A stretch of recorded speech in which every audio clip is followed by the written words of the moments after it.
got a bachelor's degree in IT, obviously you want to do a master's in IT. Likewise for engineering. So don't think very creatively and do something else, because most of the times it's not good for your future. There are only limited circumstances when you want to do a career switch.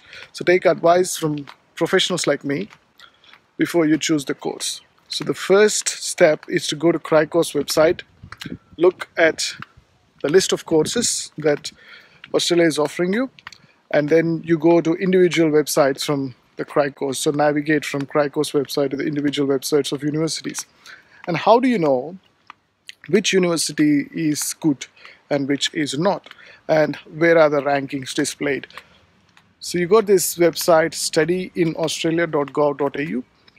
Go to that website, read about Australian universities, and it also has a link to rankings of universities and courses sometimes. Go there, navigate to those third-party websites which give you rankings. Also, there's this group of 8 universities which talks about the most popular universities in Australia. We're talking about University of Melbourne, Australian National University, and other universities which are very popular, classified as group of 8. After you do those two things, one is going to Crycos, navigating to the university websites. Number 2 is going to studyinaustralia.gov.au, navigating to third-party websites for university and course rankings. What you have to understand is why you're studying in Australia. Be honest to yourself. You might have a bachelor's degree. After a bachelor's degree, you should be able to think.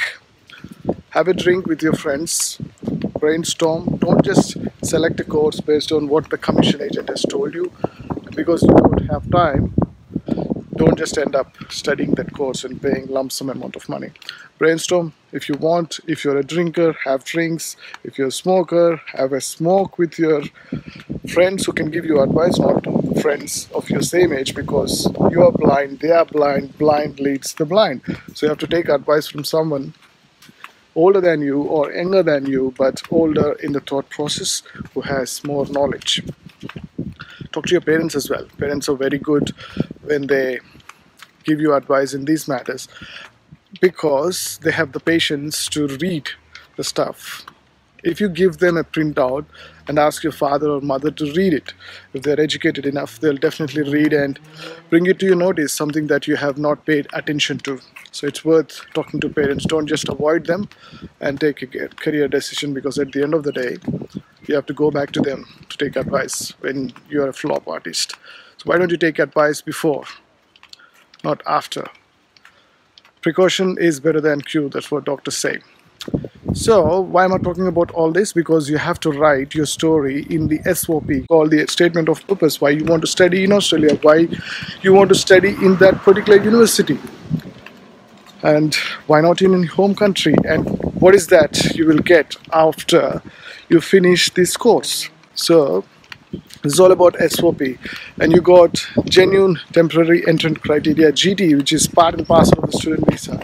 You need to write a letter for GT as well. Some of the education agents do not know this, do not understand this, and even if somebody like me tell them to do a GT for student visa application, they would say, why do we need GT letter? We already gave SOP letter. So this is the ignorance, this is the misinformation that's going on in education industry. And if you're watching this video, enlighten yourself and make sure that you have a GTE letter in the visa application. After that, after GTE, SOP, what you should be thinking is, what is the salary that you get? What is the fees that you pay? And whether there is a scholarship in place if you're studying from a particular university. Obviously, you want to know the fees, what fees it is. So you can find those details on the university website yourself. Have first-hand information. If your agent doesn't give you enough information, you can always check with the official website. You can always check by live chatting. You can always check by calling the universities, asking them for fees, asking how scholarship work, And salaries, talking about salaries, don't look at the salaries that they show on their website, and make sure that you're on the website of international students, not domestic students. And you should not be really thinking too much about salaries in Australia, because who knows, you might go back to India or another country where you come from.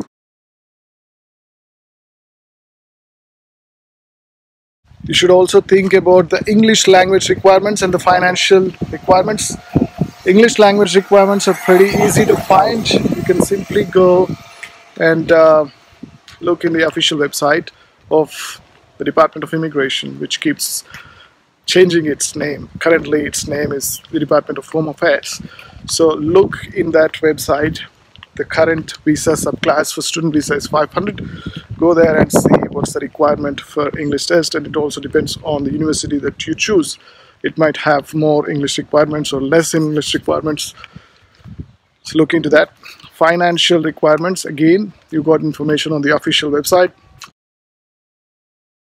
Getting the admission is pretty easy. It's not about the admissions, it's about the plan that you need to have in place before chasing your Australian dream.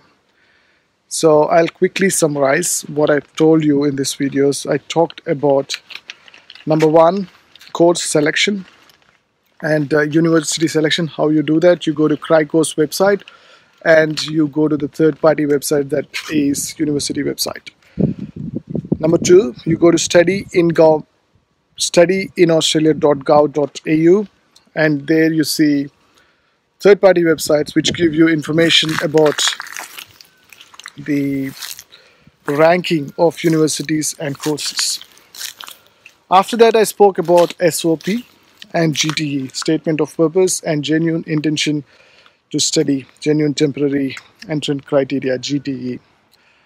I spoke to you about scholarship, I spoke to you about fees and also salaries. I was talking about salaries in overseas, in your home country, not in Australia, because you should have a backup plan. What if you go back to your home country?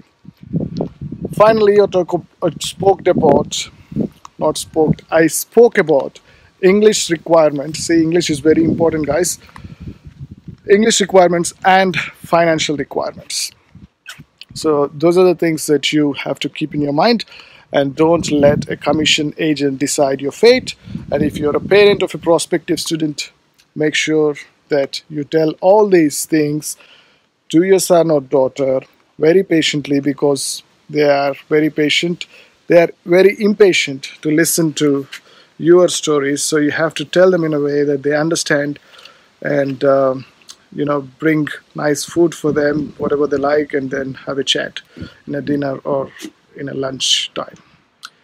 Thank you for watching. My name is Sujith Billa. I'm a registered migration agent living in the most livable city on earth, Melbourne.